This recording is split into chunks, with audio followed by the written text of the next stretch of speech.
What's up, guys? Today we're in Apollo Beach in the Waterset community. The builder we're looking at is West Bay, and this home is the Bayshore 2.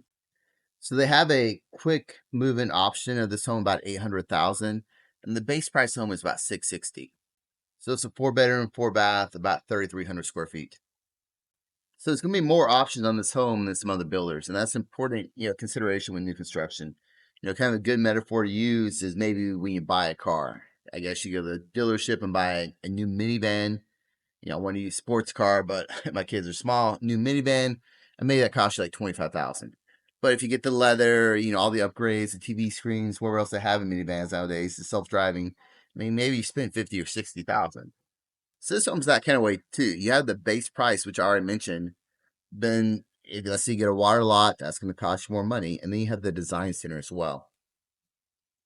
One builder rep told me you could probably estimate about $100,000 to spend at the design center to get the home the way you want it to. Obviously, you can spend a lot less, and then, or maybe spend quite a bit more. It's kind of your personal preference and taste.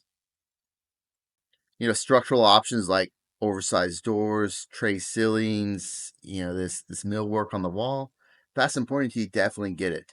I think the larger doors are great. They make the house feel, bigger and nicer, and it's not really something you're gonna do post closing.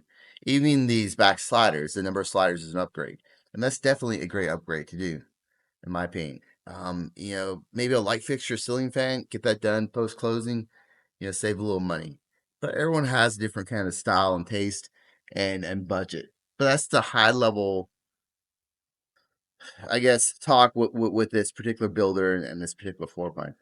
And they also have a Bayshore 1, which is a little bit cheaper. And really, the main difference between the Bayshore 1 and the Bayshore 2 is that the Bayshore 1 doesn't have a second story on. So it's all one floor. So if you're like, I never use that loft, I don't need that space, it's not important, maybe consider the Bayshore 1. So I talk a lot about quick moving options. Those are homes that are near completion. Most of the options have already been selected and they're in the final stages there. Typically, it's still a seller's market, but typically there's sometimes a little more room for negotiation on those homes than on something where the ground hasn't been broken. With West Bay right now, and everything changes, but generally speaking, I would estimate about 9 months from the time you sign the contract to an empty ground lot until the home is actually completed. And that can vary, variety of factors. If we have another COVID, heaven forbid, there's supply chain shortage, to make the time longer or shorter. But I think 9 months is kind of a good estimate.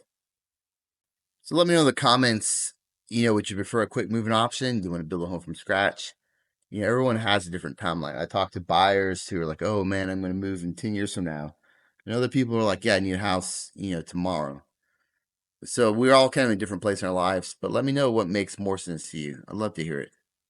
Also, asking all the videos with a loft, what would you guys use this space for? I had one client who was like huge into the Bucks, and he had like this awesome man cave up here. The wet bar could definitely be a dangerous game. I have small kids, man. I'd be worried about what food they leave up here, because I never go up to my upstairs loft. But I love having a wet bar up here, and it's definitely a fun place to spend time with friends and family. Have a movie night, home office, whatever. It's definitely a cool area. So the community is Waterset. It's in Apollo Beach. You're about 30 minutes away from downtown and probably 5 minutes away from the water. It's definitely, Apollo Beach has a reputation for a long time for being a good boating community. And, it's a master plan community. So you're going to see a lot of, not a lot, but there's going to be HOA fees and also community development district fees or CED fees. And I don't want to spend the whole video talking about CED fees, but if you have questions about that, hit me in the comments, send me a DM or text.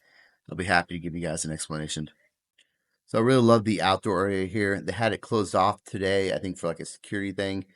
But to me, I picture the Florida lifestyle. I picture, sitting by the pool, looking at water, relaxing with friends and family.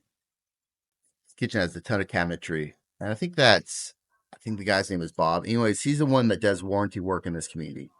And that's kind of another good point to make. Builders, I could definitely share my experiences working with a builder.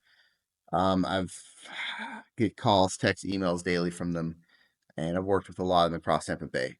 But if I was buying a home, I would definitely talk to the neighbors and see how they've been happy with the warranty work.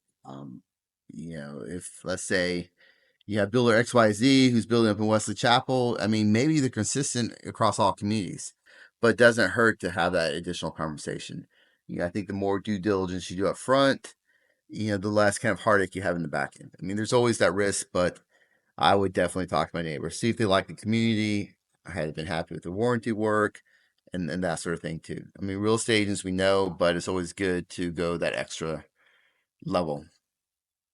And I'm pretty sure I've covered this floor plan before as well. But I like to come in and show you guys the different elevations and different finishes available.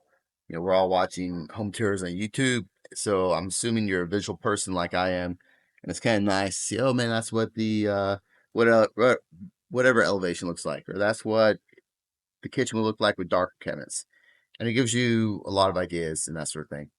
But obviously, I mentioned before, you can't see everything on a home tour. This is me with my camera trying to record it. But if you really want to see the home in detail, I can send you the floor plan, or I'd be happy to set up a showing.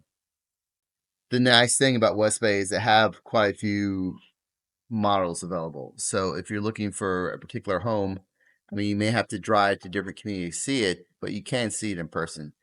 Some builders I work with, they have, like the same model they build in every community.